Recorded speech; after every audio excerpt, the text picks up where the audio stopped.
Come in.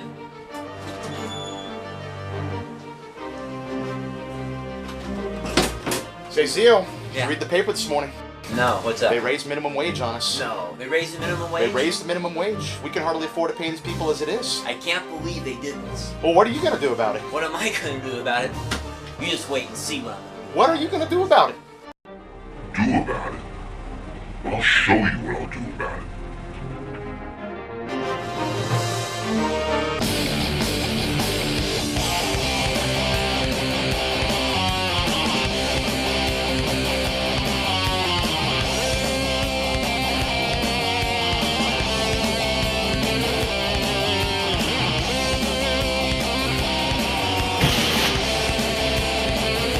Now it's time.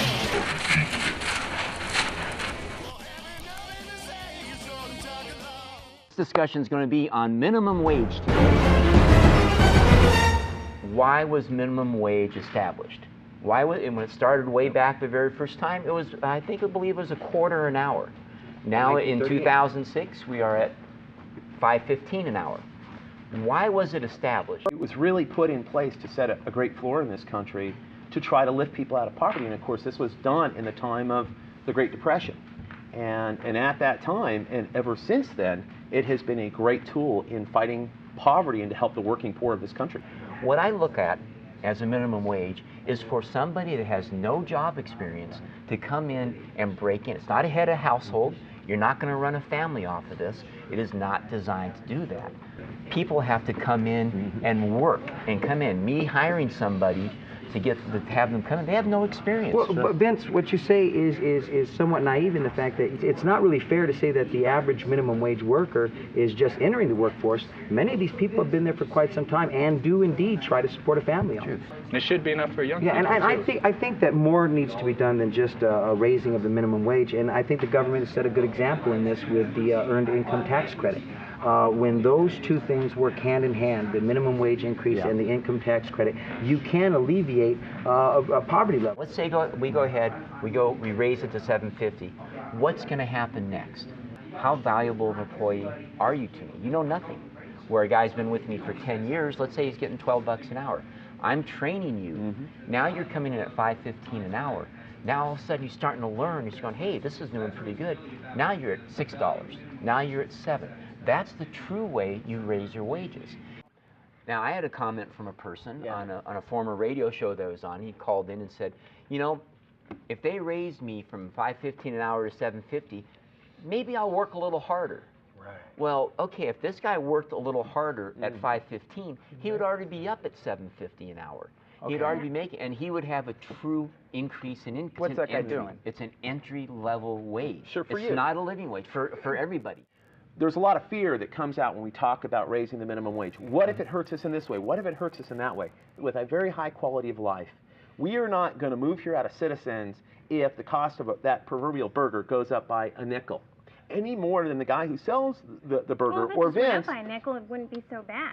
They don't just say, okay, we're going to leave milk at $1.99 and we're going to increase your wage to $7.50 an hour. No, they're going to increase milk to $2.99 now. I'm going to go back to Vince and the whole attitude of working hard. And you know, a lot of people in this world are extremely lazy. They don't want to. They get stuck in a rut.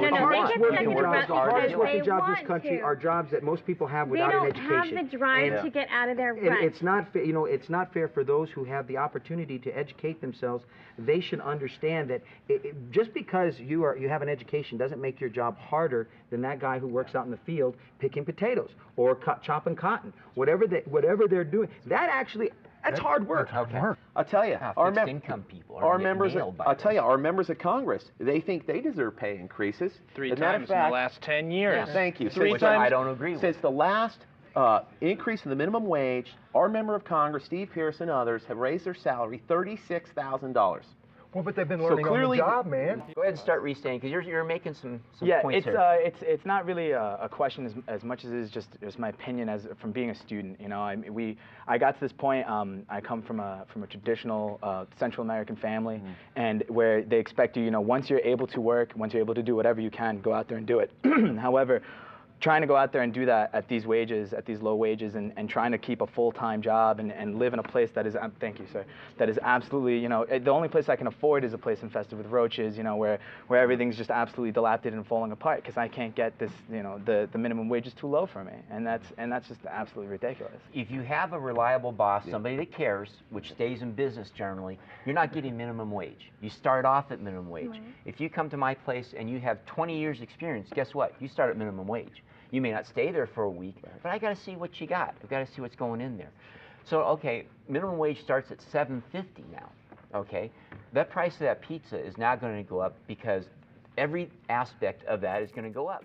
People that are supporting a family on minimum wage wages, they're not going out to pizza. They're eating beans and rice. They're eating tortillas. Beans and rice are going up then. These are people who are hardworking people who don't have the money right now to even go buy a pizza. Why? That's what. Why? Why?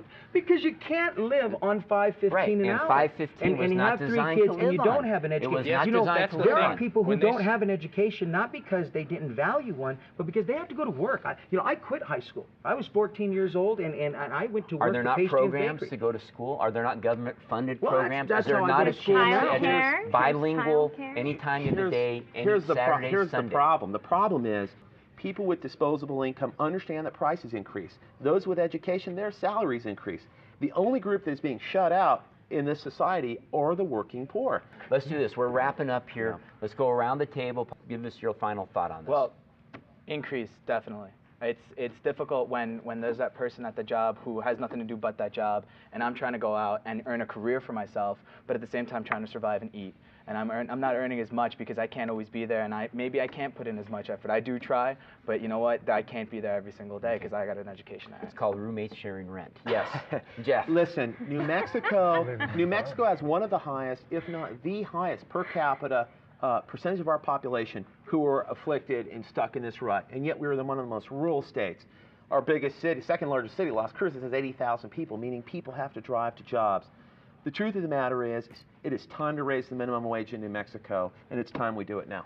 Okay, I'll show you some websites. It's a thing of respect. How are you going to have a happy dishwasher making $5.15 an hour? How good of a job is he going to do, whether he's starting or not? And dishwashing's a hard job too. I would rather work. I'd rather work at less than minimum wage to get my own. But there are people supporting families. I'm not supporting a family. If you're making below minimum wage and you have to go on welfare, you suddenly realize that it's more cost effective to go on welfare. And maybe you make a little money under the table. Maybe you do some things that aren't necessarily cool because you got a lot of free time on your hands. So your taxes, the people that are against the minimum wage, their taxes are going to be going to the welfare to support these people that aren't as driven as you, Melissa, that aren't as driven as you, Vince, people who don't have the same kind of drive and the same, all they want to do is just be a little bit comfortable. They don't want to go to high-end restaurants necessarily. They just want to be with their family, to have time for their family, and perhaps maybe increase themselves. Right, but you know, it really makes no difference between them. We're redheads. You're done. So it was my turn. Am I storming out of here? I think, you know, somebody going to work at McDonald's is not going to expect $10 an hour. They're going in knowing that they're not going to make more than minimum wage. Now, it's up to them to have their drive to do better, to improve themselves. And so it's up to each individual. We can make a lot of excuses for everybody. Oh, well, I'm just a poor student. Well, you know what? Motivate yourself to go out and do better. Okay. Well, let's go ahead and just put a little cap on this here. I see it as not even a temporary fix. I see you go to $7.50, all the other prices raised with it, we're in the same thing. $7.50 is not going to take people out of poverty level. $7.50 is going to raise it. That's why I said, let's go $20. Is that going to take them out of poverty level? No, because things are going to keep on going up with that. And that's what I see about that. And I want to thank the panel members, and we even want to thank Red, who got V-kicked out there. Well, let's do a quick vote. Raise your hands if you're looking to have the minimum wage. If you agree to have it increased, go ahead and raise your hand. There we go. Oh my unanimous. Gosh. You guys It's won. unanimous? This is about your future. Good call, guys. It's New Mexico State University. All right. Hey, I want to thank you for watching. You've been watching V-Kicks, and we're going to see you next time.